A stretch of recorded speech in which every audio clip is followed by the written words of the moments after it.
just some idiot who thinks he's a hunter simply because he picked up junk from an empty dungeon. Arrogantly, he attends to the boy and says he would guide him. Shortly afterward, as they walk, the man explains to Dambyuk that this is the evaluation center and sighing, certain that nothing the boy brought would be useful. Ba introduces our protagonist to an elder. The elder states that he will check the things the young man brought and Sue searches through the bag of items. After examining all the items, the elder becomes extremely shocked. He asks Yu where the boy had gotten those things, and the boy said he only got those random items from someone he knew. Jaba gets irritated seeing the boy's audacity and then says he was right, that the young man shouldn't dare to come to that store with cheap items. The snob goes to the elder who did the evaluation and asks him to quickly dismiss that beggar. Seriously, the elder comments that he has been working there for 40 years, but that was the first time he had discarded items as random things. Since everything you brought was at least 4-star equipment, Ba is extremely shocked to hear that, stating that it was impossible. He begins to wonder how a guy like that boy got so much high-quality equipment. Completely changing his demeanor to please Dambyuk, the man says he will take the boy to the VIP room. Inside, the elder who evaluated the items mentions that if the boy sold everything, he could get approximately 3 billion won. For a moment, our protagonist hears it as 3 million, but after understanding, he is shocked. Yu is amazed that a bunch of equipment that Hefis is called failures was worth 3 billion. The boy gets extremely excited, and the appraiser explains that he could even double the price depending on the buyer. Jaba thinks that the highest quality equipment that can be sold at any price was right in front of him. Even if he had to act like a sycophant, he had to get the rights to sell it no matter what. He goes to try to convince Yu to sell the items, but immediately our protagonist replies that he wants to sell everything. Ba doesn't understand, and once again, Dambyuk repeats that he would sell all those items. The man starts thinking that Yu must be an angel sent from the heavens and that he could even be promoted again because of this. However, the boy cuts Ba's vibe, stating that he wouldn't sell there since he didn't like the way he was treated, and Ba was the first person to lose a high position within a week. The young man heads to another place and quickly manages to sell all the items, and the people there thank him. With the check he received in his hands, he starts wondering if this was some kind of dream.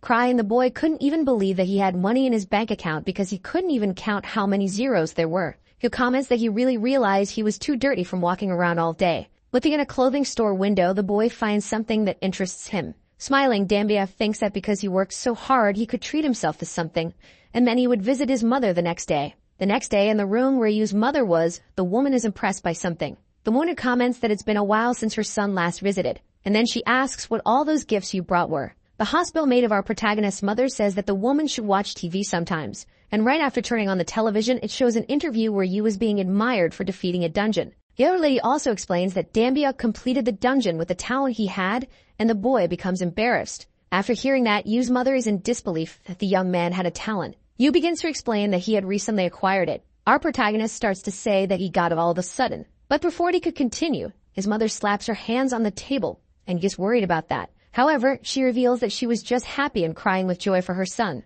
Dambyuk tries to calm the woman, asking why she was crying, but the only response he gets is that it was so wonderful. Looking at that scene, the boy thinks his mother always blamed herself for him not having a talent. At that moment, an interview is happening on the news, and the interviewee is the hunter Nambone. The man is asked about our protagonist, and he responds that the boy was an excellent hunter. Yu's mother can't believe that the famous man is talking about her boy, and seeing this, Dambyuk becomes extremely shy. However, the boy thinks that this could be a chance because when he gains fame, he receives more divinity, which means getting more part-time jobs. Because of this, he had already chosen some great part-time jobs. One of them was about exterminating the lust spirit on Eden Hill, and the reward was a golden apple responsible for the god's immortality. Dambyuk thinks that this apple could even cure his mother's cancer, and looking at the woman, he becomes determined. However, suddenly the journalist conducting the interview states there is breaking news. The presenter explains that a portal has just opened in Yongin, Gyeonggi-do, and people have been ordered to evacuate the area immediately. With the energy emitted by the portal, for some reason, our protagonist's pet becomes frightened,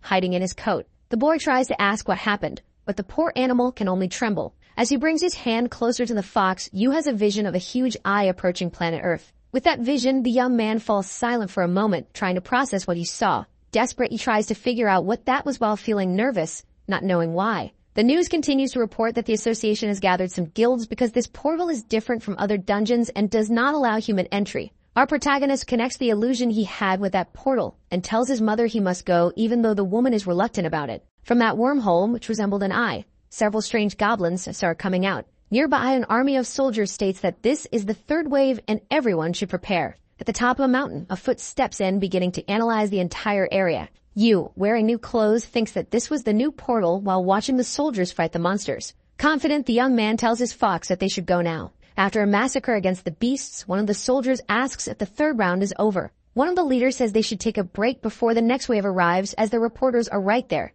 and they should make a good impression. However, a rookie soldier hears some strange noises, and looking up at a mountain, he sees something. He notices that on top of the mountain there was a civilian watching the situation. But being far from that unknown person, the soldier does not recognize who it is. The soldier runs to his superior, calling him. Seeing his subordinate leave the formation, the bald man gets irritated and scolds him. Then the poor rookie explains that his chief should look up there as something was wrong. When the man looks, he sees what it is, and the rookie soldier explains that the civilian was suddenly spotted. Understanding the situation, the boy's leader can't believe his civilian managed to get into a restricted area. Even more irritated, he grabs his subordinate's chin, asking what he was doing. Immediately, he orders his vassal to go after that person, and at this moment, the reporters start noticing the situation. They begin to form theories, as the leader of that team seemed competent but couldn't even control a civilian's entry into a restricted area. Because of this, the reporters decide to create a story, suggesting the bald man might have gotten that position unjustly. Seeing this, the chief quickly becomes irritated and decides to resolve the matter with his own hands. Angry because his comrades entered the dungeon and he was left there alone, the man decides what he's going to do. And in order to earn a promotion, the man quickly activates his wind ability and starts climbing the hill. Shortly after a few jumps, he leaps toward our protagonist, who just watches the man. Yu is impressed, trying to understand what that person was doing. The chief of the soldiers doesn't know why he is doing this himself and regrets it. Since he is there, he decides to make the most of it. He orders Dambiak to leave immediately because it is a restricted area. The man continues and starts mocking Yu, who just listens silently. Arrogantly, the soldier thinks that Dambiak isn't responding because he can't even think straight after seeing a 3-star hunter. Then the bald man starts saying that he understands the boy's nervousness and that if he wants an autograph or interview, he could do it later, but he just needs to give him some time. Mocking the soldier, Dambiak says he doesn't even know who he is, let alone if he's famous, and ignores the man. However, the man doesn't accept being challenged and grabs our protagonist by the shoulder, ordering him to stop. Then, with veins bulging on his face, he asks if the boy just ignored him. Yu's fox starts to get irritated, but Dambiak doesn't care and asks what he is doing, showing he's unaffected by the hunter's strength. The soldier starts mocking the boy even more, saying that this random guy is underestimating him just because he has a weak little pet. Continuing his spectacle, the soldier adds that Yu must be a weak hunter trying to become famous. Then the bald man concludes that for Yu to learn his place, he should reflect after getting beaten up, and he begins to prepare a punch. Immediately, the soldier tries to attack the boy, who manages to dodge just by moving his head. Then Dambiak manages to place his foot in front of the soldier, causing the bald man to lose his balance. Looking down, the man almost falls off the cliff, but is saved by Yu, who grabs him. He manages to help the bald man regain his balance and not fall to his death. Laughing, Dambiak apologizes, saying he didn't mean to do that, but also mentions that a 3-star hunter can't just go around wanting to beat people up. The soldier does not let himself be shaken and continues trying to intimidate the boy, saying he's out of his mind. Once again, the bald man tries to hit Dambiak with a punch, but the boy skillfully dodges. He moves behind the soldier and says it's okay for him to continue, but asks if the man still wants to go on with it. Since there were many people watching at that moment, you could see reporters witnessing the fight. The soldier realizes that Dambiak did this on purpose, becoming even more furious. The reporters then recognize that the boy is the young man who completed the labyrinth dungeon, Yu Dambiak. After hearing this, the bald man is impressed that it is really Yu, who became very famous after his feat. Our protagonist tells his fox that they finally got the attention they wanted, and at that moment, the chief soldier is still in disbelief. Yu raises his hands, asking the reporters to take good pictures since they will hear good news soon. And right after, Dambiak starts repeating all the phrases that his bald opponent had said against him. The man, embarrassed for not knowing that the boy was strong, says nothing, but Dambiak tells him to open his eyes and see what a nobody can do. Then the young man jumps into the black hole, causing the reporters and soldiers to be in shock. As he falls toward the portal, Yu begins to feel a dark energy passing through his body. After entering, a wave of energy is emitted, causing the soldiers to become frightened. Inside, the young man starts to wonder why that portal doesn't allow humans to enter, unlike normal dungeons. And he even recalls that Thor said dungeons were meant to test humans, so this was contradictory. Inside, the boy says he will look around first but ends up bumping into a wall. Seeing a red barrier in front of him, our protagonist begins to wonder what it is. And when he tries to cross it, the system informs him that he doesn't have enough divinity and can't pass because the Eye of the Abyss is watching him. Yu continues trying every method to cross it, but several times the system notifies him of the same thing and prevents him. The boy then starts to wonder why he couldn't even leave there if he didn't have divinity. Already knowing what was going to happen, he says there's no other choice. So as he stands up, Dambiak states that he has only one goal. As he approaches something mysterious, the fox starts to get scared, and seeing this, You asked it to stay calm. Dambyuk looks into a cave nearby and thinks he saw it as soon as he entered the portal, but didn't want to go in. Observing the darkness emanating from the entrance, the young man states that he at least wanted to see the face of the owner of that portal. You can hear some noises inside the cave, and Dambyuk is extremely out of breath. After defeating several goblins, he asks why there were so many of those monsters there. While finishing off one of the beasts, Yu says he thought this would end if he killed the boss, but the boss still hasn't shown up. There were also some differences compared to normal dungeons, as the monsters and the others are programmed to fight just like robots. But while watching a goblin flee, Yu states that these monsters seem to have consciousness. He says his divinity will definitely increase since he managed to enter the portal, and there will be many reporters to interview him. During a walk through the place, the young man doesn't notice a huge goblin about to attack. When he senses the presence of a goblin, the monster tries to strike him and Yu dodges. He is pleased because there was nothing to worry about since finally the boss of that place had arrived. Observing that creature, the boy realizes that this guy seemed a bit weird. However, before he could think about it, the goblin beast charges to strike him again.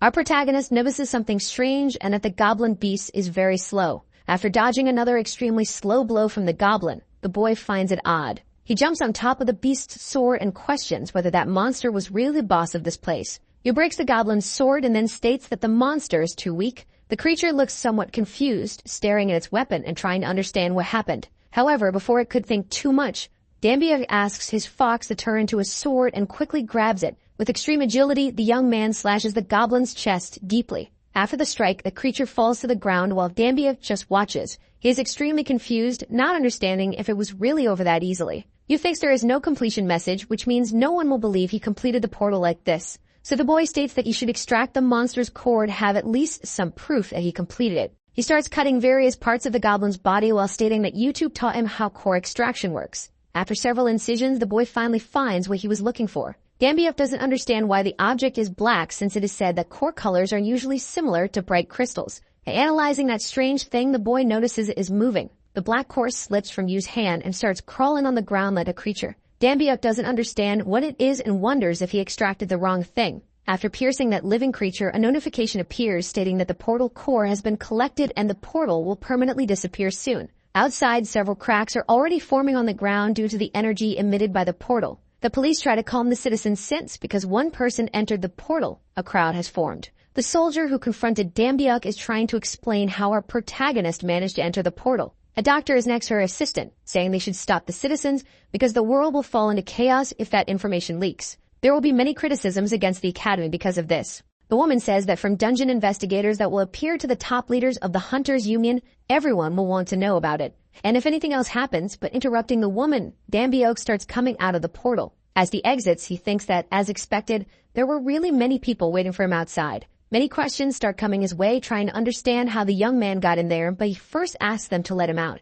The doctor, who was previously worried, thinks the boy is coming out of the portal as if he were jumping out of a trampoline. Out there, he thinks the air is very fresh and feels extremely happy. All the reporters around try to interview the boy with various questions about what the place was like. However, snapping his fingers, Dambyuk asks everyone to stop because there is something more important. This important thing was that from that day on, humanity could close all the portals. The journalists become even more confused since entering a portal is already considered a miracle, and closing them was quite impossible. Yu pulls out a black slime from his pocket and states that it is the core extracted from the boss. Throwing that core into the air, the boy says he will show everyone something interesting, leaving people astonished. He takes advantage of the object being in the air and uses his sword to slice through that black core. Then the portal, which resembled an eye, starts to shatter as if it were made of glass. After that, the portal explodes, creating a massive gust of wind that blows Dambyuk's hair back. All the people and the crowd present are in shock, unable to believe that the portal disappeared. And the doctor, who had been worried before, says that she thought she had seen it all while experimenting with portals her entire life. But that scene was extremely peculiar as she watches the shards of the portal in the air. She asks Dambyuk who the young man was, and the boy remains silent. Yu thinks he was waiting for that question and loudly states his name. With his sword in hand and with extreme grandeur to gain more divinity, the boy reveals his name to everyone present, a mysterious hunter who went through the portal. This news spread throughout the world, and the name Yu Dambyuk became popularized across all regions of the country. With those newspaper posts, various comments began to emerge, both positive and negative, about our protagonist. With this, the boy began to receive divinity en masse, and several notifications alerting him appeared. After gaining so much divinity, he receives a promotion to be a low-class god, and upon seeing this, the young man tries to read the notification. Suddenly, a microphone comes close to his face, and the boy is startled. Several journalists start interviewing the boy, who is suffocating while trying to read that important notification. Amid the crowd, a person with beautiful legs starts stepping out of a luxurious car. A girl wearing a skirt states that they have finally found what they were looking for. Pushing through the crowd, several bodyguards begin piercing their way to reach the center of that mass of people. A woman tries to ask where the girl is going with her subordinates, but is ignored. When the woman recognizes who that person is, she starts shouting for everyone to hear. While giving an interview, a female voice interrupts Dambyuk, calling out to him. The girl you met that day in the dungeon says that the guild master wants to see the boy. Seeing that familiar appearance, the boy is extremely shocked. Just observing that beautiful young woman, but without recognizing her. And with authority, she says that for now, you will have to come with her. And that was Jun So-yul, a 7-star hunter and future master of a Sangmun guild. Yu arrives at the building where the Sangmun guild is located, and after that, he heads to the place to wait for Nambun. The young man remembers the moment when the bodyguard who escorted him said that the owner could not attend because he went to a dungeon, and Yu gets irritated by this. Sitting on the couch, the boy assumes he was called in a hurry because the guild probably wanted to hire him. Until that moment, it still hadn't sunk in that someone of Jun So-yul's stature had come to him. Dambyuk explains that this girl rose to the position of youngest guild leader on her own and is one of the 3 7-star hunters in the country. Even in the era of hunters dominated by all kinds of people, she's recognized worldwide. Dambyuk thinks that the only person capable of pulling him out of that crowd of interviewers would be someone like Jun So-yul. He thinks that this was good because he needed some time to check on a little something. Then he activates the part-time job window and the system materializes in front of him. The system informs him that as a low-class god, new abilities have been unlocked, such as the power symbols and title system. Dambyuk thinks the titles are amazing and remembers that Thor's was god of thunder, so Yu states he needed a good one. Confirming that he wanted to access the title system, the boy is extremely impressed. However, seeing that there were only ridiculous names, he wonders what kind of divine names those are. There was even one called God of Fly Swatting, which was extremely ridiculous. He states he would find a really cool one and begins to search through them. However, something catches the boy's attention, bringing a memory to the surface. Yu comments that thinking about it, at no point did he mention Baxer's name, and yet Jun seemed to know the animal's name. Outside that place, the girl is leaving, walking slowly. For some reason, the girl gives a small smile of happiness. Writing on his new cell phone, he starts searching how to deal with a stalker. The young man doesn't know what to do about Jun So-yul since even though she seems like a normal person, she's a stalker. A notification on our protagonist's system starts appearing and disturbing him repeatedly. He asks the system what it is and is informed that his job search announcement has been modified. The young man can't resist and finally clicks on the notification and a new screen appears. Hades, the god of the underworld, was recruiting him to feed Cerberus for 3 days. Seeing that the payment for this job would be double, he wasn't going to worry about that stalker girl. He states that he has to go, even if he has to starve, and promptly accepts the job. Elsewhere, a forest is lit by moonlight. A green light passes by, scaring all the birds there and carrying something. After being thrown somewhere, Dambyuk thinks he is starting to get used to it. However, a bright light suddenly appears, leaving the young man temporarily blinded. Asking himself who was shining a flashlight in his eyes, he sees a strange and frightening creature in front of him. Seeing that being, he panics and lets out a scream. Looking ahead, the boy realizes he is on a boat, and in front of him, that creature is watching him. He starts looking around to figure out what is happening. And the creature finally speaks a word stating that the young man is not dead. The monster explains that this is the river Styx, the place where the dead from the underworld are taken. It's also a place that the living cannot easily cross. Upon hearing about the river Styx, the boy remembers that according to myth, that guy should be Charon the ferryman. Yu explains to Charon that he has work to do and asks if the ferryman could help him. The monster then tells Dambyuk to go away, irritating the boy. Ignoring the being, Yu asks where he could find Hades, and the ferryman becomes extremely irritated at the boy for calling the god of the underworld like that. Dambyuk starts mocking, saying he'll call him Hades since that's his only name. Charon gets furious, asking if the boy values his life, but our protagonist doesn't care about the intimidation. Charon loses his patience and says he has already warned him to leave. The being draws a huge scythe and again asks the young man to leave. He explains that many low-class and hot-headed gods like him have died pierced by that scythe. However, he wasn't shaken, so for the last time, Charon states that the young man should leave. Our protagonist just shows his finger and mocks that creature. The ferryman gives up trying to convince the boy and then prepares his scythe to strike him. Charon states that Dambyuk will die after saying that he moves to attack the boy. Yu appears shocked seeing the blade approaching, but when it is about to hit him, he smiles. With ease, our protagonist manages to dodge the blow and immediately calls Baxor. The monster doesn't give up and quickly comments that the young man should die right there. With the weapon his pet had transformed into, the boy isn't shaken and counterattacks. Hitting the scythe the ferryman was using, he breaks the blade in two. Charon, frightened, doesn't understand what happened and asks how our protagonist was wielding that weapon. The weapon the fox transformed into was Hercules' club, and hearing this, our protagonist asks how Charon knew about the owner of that club. The ferryman says he remembers because that is Hercules' club, and he was the damned human who defeated him and crossed the river Styx alive without even paying. But before he could continue his story, Dambiuk hits him on the head. Yu states that Charon talks too much, so the monster asks that at least the boy pay to cross the river. However, upon seeing Dambiuk making a scary face, Charon asks the boy to sit down and that they should hurry up. After a beautiful boat trip illuminated by the moonlight, they arrive at their destination. Dambiuk thanks him for the ride and gets ready to get off the boat. But before he could leave, Charon quickly summons his spear again, saying that the foolish boy would die for letting his guard down in the underworld.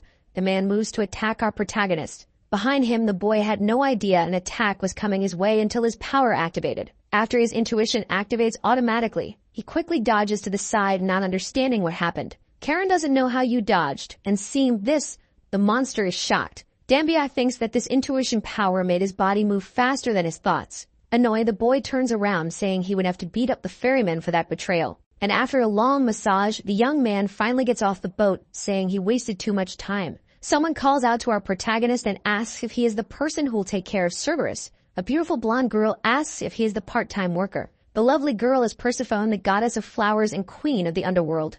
She says it's a pleasure to meet Dambiuk since Hades was angry that no one applied for that job. The young man, impressed by the girl, introduces himself back while feeling shy. Persephone, with all her beauty, says she will guide the boy and then starts to turn around. After a long walk, the girl states that the place where Cerberus stays is quite far. Persephone explains that in the past, they kept Cerberus right at the front, but Hades ordered them not to do that anymore. The goddess informs him that most of the part-time workers ran away after seeing that monster, so the worker first had to deal with Charon to pass. Dambiuk understands since Cerberus in mythology is a terrifying monster known as the guardian of the underworld. Determined, Yu thinks he doesn't need to worry since he is the great god of the sword, and even if it is a scary monster, in the end it's just a dog. Persephone says they have finally arrived and the dog is right in front of him. Looking ahead, our protagonist sees a huge three-headed creature chained to a tree. The monster of its stance quickly starts to sniff our protagonist's scent. Dambiuk, who is so determined, just thinks he's doomed and that this is the end of his life. Our protagonist practically accepts his death, but his moment of peace is interrupted when the goddess asks if he is okay, and the young man replies that he is.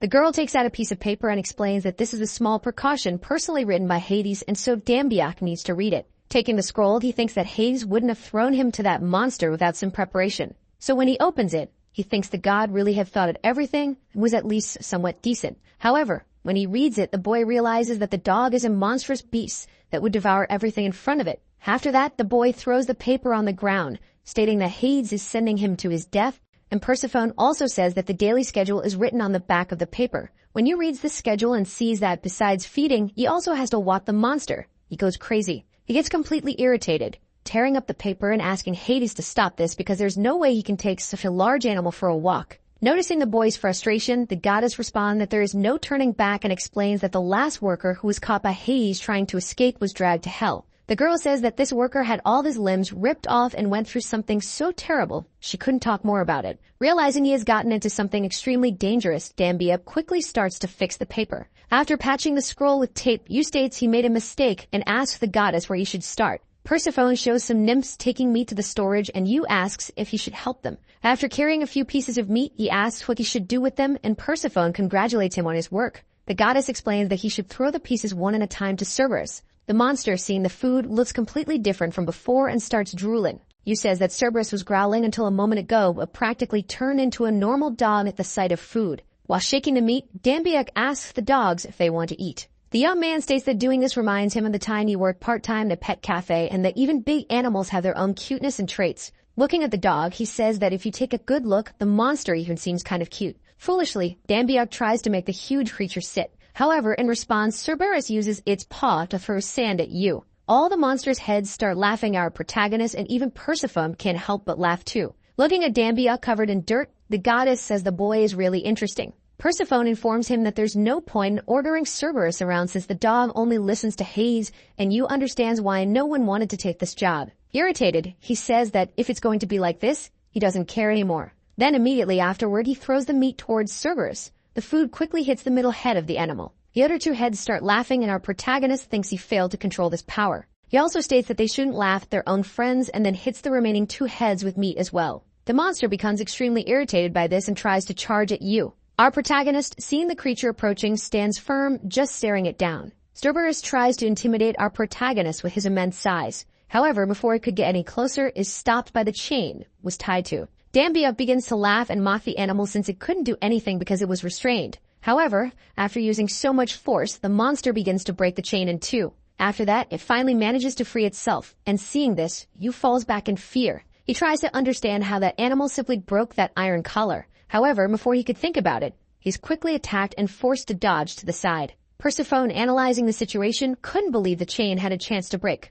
He grabs the blonde's hand and says they should run, so Cerberus begins to chase them both. The woman sees that our protagonist is injured on the arm, and he replies that he is fine and that it was just a scratch. Before that, he wanted to know how that chain could break so easily, but Persephone says it's the first time she's seen it happen. The woman mentions that they shouldn't run and that Dambiuk should stay by her side. Our protagonist asks why, and the woman explains that she may look human, but she is the wife of the king of the underworld, and Cerberus wouldn't do anything with her there. However, the dog unfortunately doesn't seem to care and goes to bite Yu. When Persephone is about to be hit by a bite, the boy pushes the goddess to the side and asks Baxor to become a weapon. The fox transforms again into Hercules' club, and Dambiuk jumps up. He goes towards Cerberus' central head to attack it. Then he uses all his strength, spinning his body and hitting one of the dog's heads with full force. However, the animal seems unaffected and quickly attacks the boy with its paw. It throws the young man far away, making him crash to the ground, completely wounded. Exhausted and battered, Yu can't believe why that dog is so strong. And furiously, Cerberus begins to slowly approach his victim. Persephone panics, begging Yu to move from where he is. She tries to warn him that he was close to the river Styx and not realizing it because he was dazed. Dambiuk doesn't see some hands trying to pull him back. The goddess notices that because of the blow he took, Yu wasn't hearing. She tries to calm the dog, ordering it to stop immediately, but the irritated animal doesn't listen and charges at its victim. Seeing the monster approaching, Yu thinks that he went to feed the dog, but is going to end up becoming food. Angry, the boy states that he won't let that happen. Immediately after, the young man throws himself into the river Styx, stating that he refuses to die that way. Persephone is in shock, seeing our protagonist fall into that lake full of hands pulling him in. The chapter begins with Dambiuk sinking into the river Styx, thinking about how cold it was there. As he descends into the depths of the river, a young man refuses to believe he is really dying. He feels like he is floating in a dream, and Yu begins to recall everything that happened to him up to this point. The boy remembers all the jobs he has done and sadly wonders if his whole life has been a mere illusion. Almost passing out, he states that there were many things he wanted from the god's shop but couldn't even afford to buy anything there. The young man also feels as if his memories are fading away with his body, and he is just experiencing some flashbacks before dying. As he looks up, almost fainting, Dambiuk notices that Baxore has entered the river and is coming toward him. Smiling, the boy asks his pet to go away since at least it should live. However, looking at his owner, the fox refuses to leave the boy there. Baxore goes to his owner's face and holds on to him, and brutally he bites Yu's nose, making the boy scream in pain. Snapping back to reality because of the pain from the bite, the boy panics. Yu wakes up to life and looking back, sees several hands pulling him to the bottom of the river. He wonders what those are, and one of the hands tries to drown him. Dambiuk immediately notices that with that attack, his consciousness began to fade. And looking at his little pet, who was desperate, the young man thinks he needs to do something. He recalls the moment he fought against Red Fist and the hammer skill he gained after the battle. Baxore then begins to materialize into a weapon and moves to Dambiuk's hand. After the fox turns into the same hammer Red Fist used in the fight, Yu prepares to attack those hands. He activates his rank B skill and immediately prepares a strong blow. Then the boy strikes a powerful hit against all those strange hands.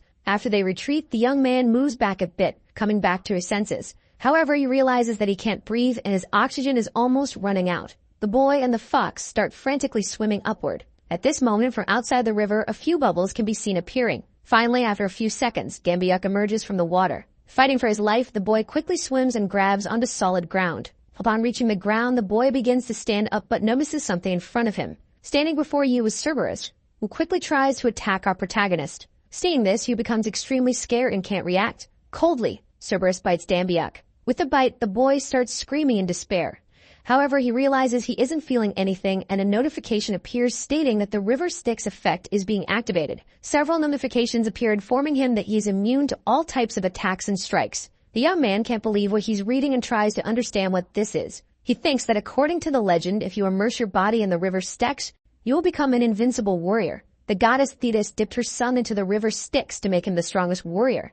However, the tips of the boy's heels were not wet. Because of that, it later became Achilles' weak point. Yu then assumes he is now completely invincible since he's submerged from head to toe. Outside Cerberus' mouth, Persephone just watches the enormous dog devouring Dambiuk. The young woman tries to pull the boy out, still in disbelief at what she is seeing. She doesn't give up trying to get the boy out of Cerberus's mouth and keeps pulling him. After much effort, the huge dog spits the low-class god's body far away. Persephone runs towards you to check if he is okay. Looking at the boy and backstory, both drenched in Cerberus's drool, the girl says that it's disgusting. Dambiuk then asks how she could call someone who just came back from the dead disgusting, and she immediately apologizes. The boy begins to stand up and Persephone asks if he is okay. Our protagonist comments that everything is fine and then he just swam out of that river. The goddess also wants to know how you got out of the river alive. He explains that everything is fine and that he just swam out. However, while he is distracted, the giant dog takes the opportunity and immediately charges to attack his opponent. The creature bites our protagonist's arm and then starts shaking him from side to side.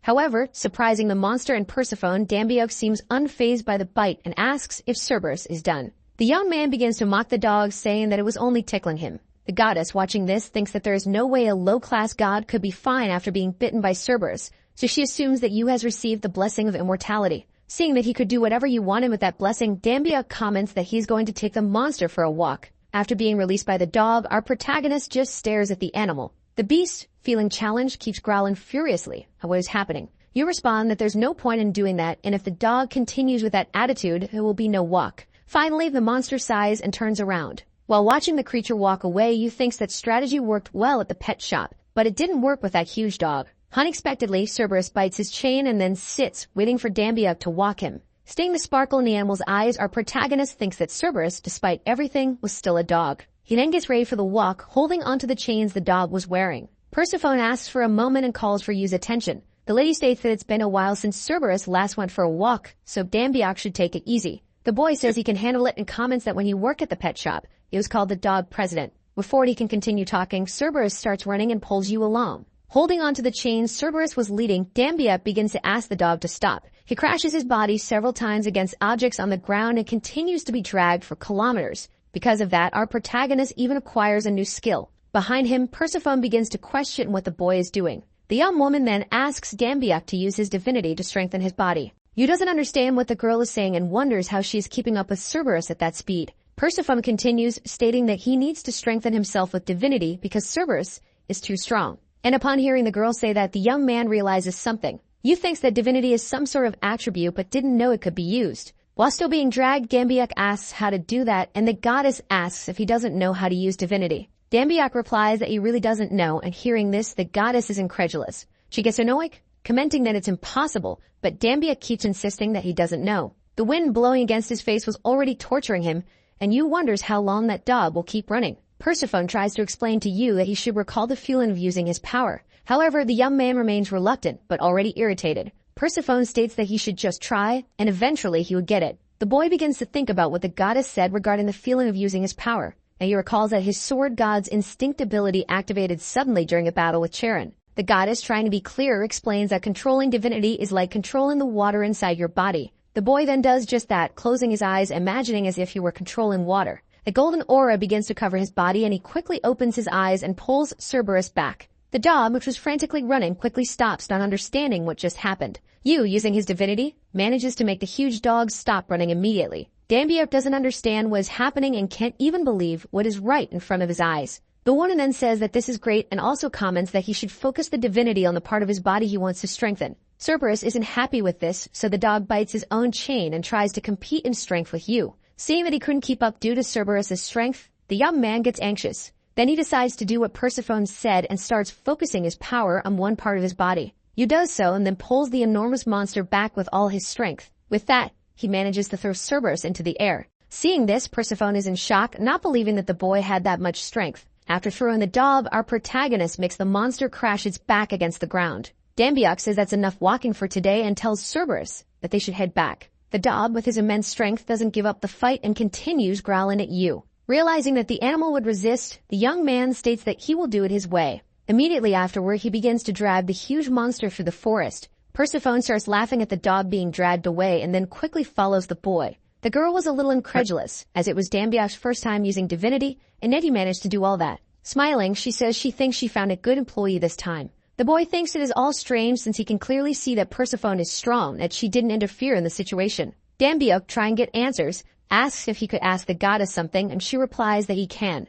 Yu then questions why the young woman doesn't get closer to Cerberus. He then states that he is sure Persephone could control the dog easily. The girl lowers her head at that question and responds that there are restrictions. That only makes our protagonist even more confused, and he asks what that means. She explains that Cerberus is a guard of the underworld who holds back countless lost souls that try to return to the normal world. That's why she can't touch the monster, because she is one of them, one of the spirits that want to return to the human world. As the two walk, Persephone explains that she is bound to the underworld and couldn't do anything about Cerberus. Dambiak thinks to himself that, in mythology, Hades kidnapped Persephone and trapped her in the underworld. The boy also comments that the goddess has probably spent an unimaginable amount of time alone, and that is quite sad. However, afraid of what might happen, he thinks he needs to get rid of this sense of injustice since Persephone's husband is Hades, Zeus's brother. In other words, a low-class god like him couldn't do anything at all. Suddenly, backstory appears and our protagonist looks at the fox. He apologizes for having completely forgotten about the animal.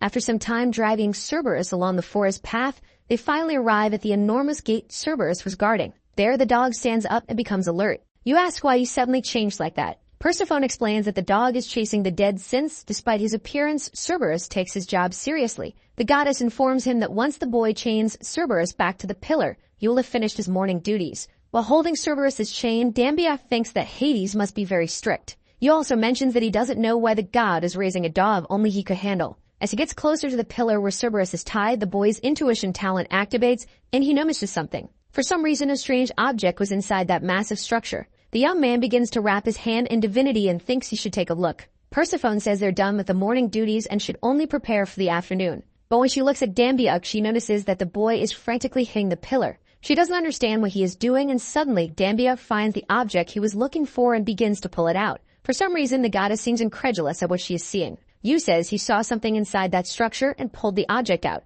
We see that the object is Cerberus' collar, which Hades used to train the animal and allows anyone to give him commands. Persephone says it's unbelievable because she would never have thought Hades hid it there.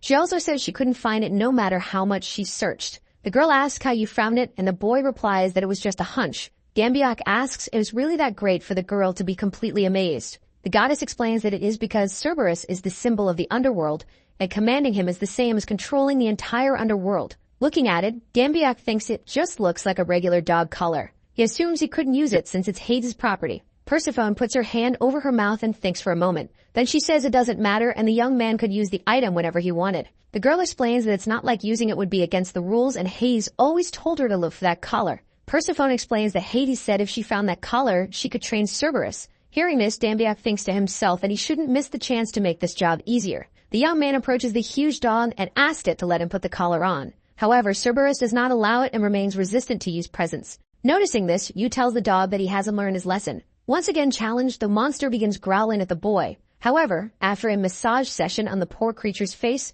Cerberus gives in and stops resisting. After putting the collar on the animal, the boy says it looks good and it would have been nicer if the dog had behaved from the beginning. Seeing the endless possibilities he could have, our protagonist starts to laugh out loud. Then he imitates Ash from Pokemon and begins giving several commands to the dog. He even makes that huge monster roll on the ground. Laughing, Dambiak comments that he finally got to see the cute side of Cerberus. Finally, our protagonist orders Cerberus, as punishment, to sit facing the wall and think about what he has done. The young man starts laughing again and comments that at this rate, the job would be a breeze. However, the boy doesn't notice that Persephone is approaching from behind, just watching him laugh. She gently touches Yu's shoulder, catching the boy's attention. Dambiak turns around, asking Persephone to see this, but suddenly the woman touches his cheek. After the touch, the goddess begins to recite some magical runes. The boy doesn't understand this sudden action, but he soon falls to his knees on the ground. Persephone states that Hades had given Cerberus 2 final commands. One was to monitor the dead who try to escape from the underworld, and the other was to monitor her, and that's why she did that.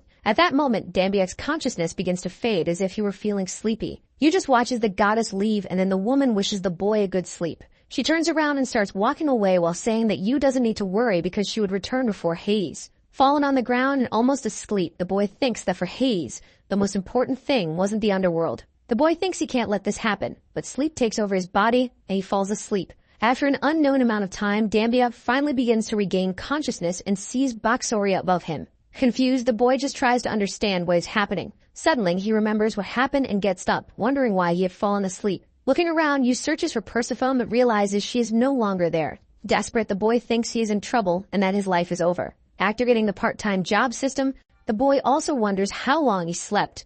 Seeing that only a few minutes have passed, he calms down. Dambyuk gets up and starts running, but before leaving, he orders Cerberus to end his punishment and guard the gates of the underworld. Running, he thinks that normally Lady Persephone couldn't leave the underworld because of the monster. So if it gets out that Persephone escaped the underworld because of a low-class god, Hades will punish him severely. The boy begins to wonder how far the goddess has gone since he has to find and bring her back quickly. Remembering that he gained the wind speed ability, the boy comes up with an idea. Yu activates that ability and a gust of wind begins to cover his body. And because his physical condition is extraordinary, upon activating the ability, it improves drastically. As he starts running, the boy realizes he is extremely fast. He is impressed with the speed he managed to reach, and another idea comes to mind, so Dambyuk also strengthens his legs with divinity. To gain a wide view, the young man jumps into the air. Up there, the boy becomes unbalanced but quickly regains his composure. Finally, looking around to find Persephone, the boy sees something. The goddess was on a boat, sailing toward the exit of the underworld. Having found his target, the boy celebrates and takes action.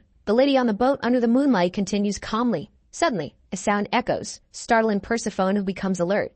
She realizes her boat has stopped and assumes it has hit a rock. Looking at the lake, she sees a humanoid figure emerging from it and quickly panics. Dambyuk, completely soaked, asks where Persephone was going in such a hurry. Yu, irritated, states that she said no one should cross the river, and she retorts that she just really wanted to see her mother. The boy, remembering his own mother, sympathizes a little with the goddess. Then Yu says that even so, she should have at least given him a warning and not just done that. The woman says there were still 2 days until Hades returns, and besides, she had never been caught before. Hearing that, Dambyuk is astonished, realizing that this wasn't the first time Persephone had done this. Then suddenly, they have an accident as the boat hits a rock coral. Being weak and small, the sailboat takes a huge hit. Water begins to enter the boat they were on, and Dambyuk gets annoyed. The young man states that he doesn't think the boat will hold up until they get back. Thinking he has no choice, the boy makes a drastic